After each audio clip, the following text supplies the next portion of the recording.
Урматтуу кыргызстандыктар, сиздерди бүтүн Кыргызстан саясий партиясынын жана жеке өзүмдүн атымдан мамлекеттик тил күнү менен чын дилимден куттуктаймын.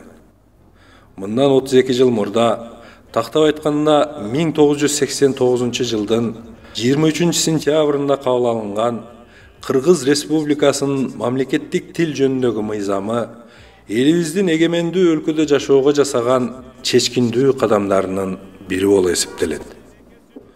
Бул мыйзамды толуктап кабыл алууда жана күчүнө кийирүүдө Абсамат Масалиев башында турган республикабыздын ал кездеги саясий, мамлекеттик ишмерлери эрктүүлүгү менен көрөгөчтүгүн көрсөтүшкөнү белгилүү. Мамлекеттик тил жөнүндөгү мыйзамыбыз бүгүн деле өз маанисин жоготкон жок. Бирок кайдыгерликтин, инөөлүктүн кесепетинен биз анын көп улуттуу калкыбызды башын бириктирип ынтымагын ширетүүдөгү мүмкүнчүлүгүн толук пайдалана албай жүрөбүз. Кыргыз тили кыргыз журтунун, Кыргызстандын кыр аскасы, келечегибиздин уюткусу.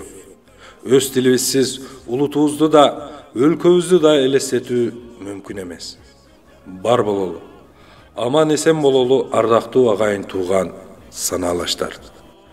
Ыйык тилибиздин майрамы куттуу болсун.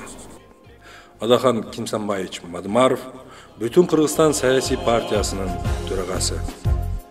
Өстүндүгүн биримдикте көтөрө